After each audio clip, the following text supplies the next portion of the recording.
And welcome to Beerfield Fantasy Football Shots. I am your host at Hot BFF with two P's, Christopher Hopper. That is at Hot BFF on Twitter. It is Tuesday, November 14th, 2017. And per your normal Tuesday episode, we're here with news and some waiver wire pickups. Before I get started, be sure to check out the Beerfield Fantasy Football Podcast. We drop Monday, Wednesday, Friday nights on iTunes, Google Play, Stitcher. Anywhere else you want to get podcasts or not someplace, let us know. You can follow the show on Twitter at BeerfieldFF. All right, let's get started with some news.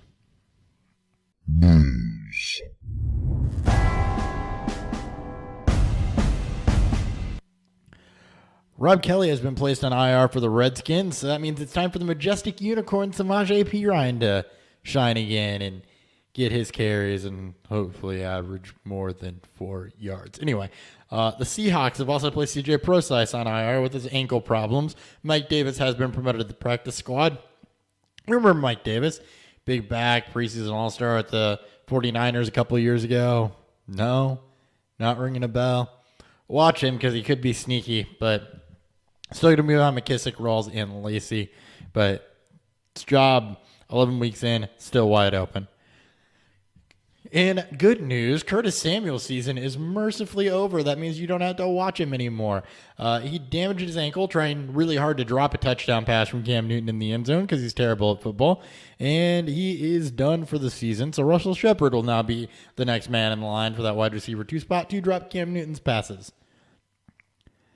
Eagles offensive coordinator Frank Reich expects J.J. to have a bigger role in the offense this week. Good news. I think we all expect J.J. to have a bigger role in the offense this week. Start him. Ron Rivera still expects Greg Olsen to be ready to return week 12. Also good news. If he's out there on waivers, go pick him up. Other returning players, barring a setback, Danny Woodhead should be back this week. Also, if he's on waivers, go pick him up. The Ravens definitely need an offensive piece that is worth a damn. Dirk Cutter of the Tampa Bay Buccaneers believes Jameis Winston will return this season, so more good news there. And the Jaguars are expected to activate D.D. Westbrook this week to replace an injured Allen Hurns. And moving on to waiver wire, the reason we really tune in. At quarterback, we have Eli Manning. Eli Manning, we're throwing him down here. He's going up against Kansas City, Washington, Oakland, Dallas, Philadelphia, Arizona. So he's got some pretty soft matchups. He's been very, very passable the last couple weeks. About 275 and 2 the last 2 weeks. So, and plus matchups, seems to be good to go. The other guy we got listed down here is Case Keenum. He's got the Rams, Detroit, Atlanta, Carolina, Chicago, Green Bay. Not as good of a matchup, but he does have a ton of weapons on that offense. At running back, Jamal Williams is pick-upable. Aaron Jones is out for 3 to 6 weeks. Ty Montgomery aggravated his rib injury. Jamal Williams he looked okay.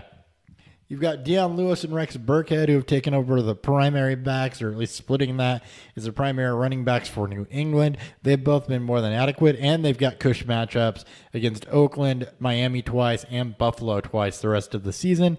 And then Rod Smith. Rod Smith is also out there on waivers. He had RB2 duties basically with the Dallas Cowboys behind Alfred Morris.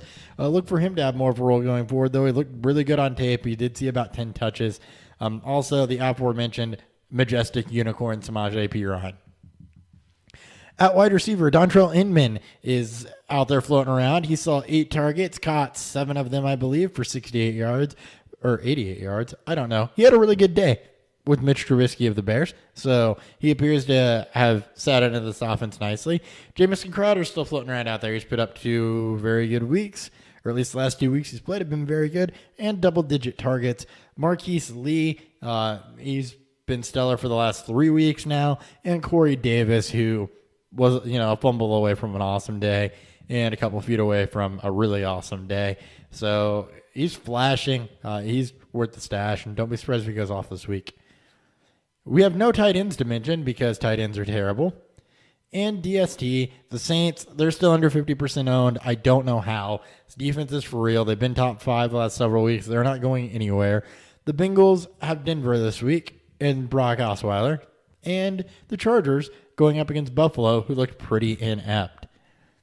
That's all we got for Beerfield Fantasy Football Shots for you today. I believe Nick or Dan, somebody will be with you tomorrow. We'll also be with you tomorrow for the podcast that will drop tomorrow evening. Please subscribe to the YouTube channel. We drop content here 7 days a week, including live streams on Sundays. And as always, you can follow me on Twitter at HotBFF with 2 Ps, at BeerfieldFF. We're always there to answer questions and help you out. Otherwise, we will catch you guys tomorrow. See ya.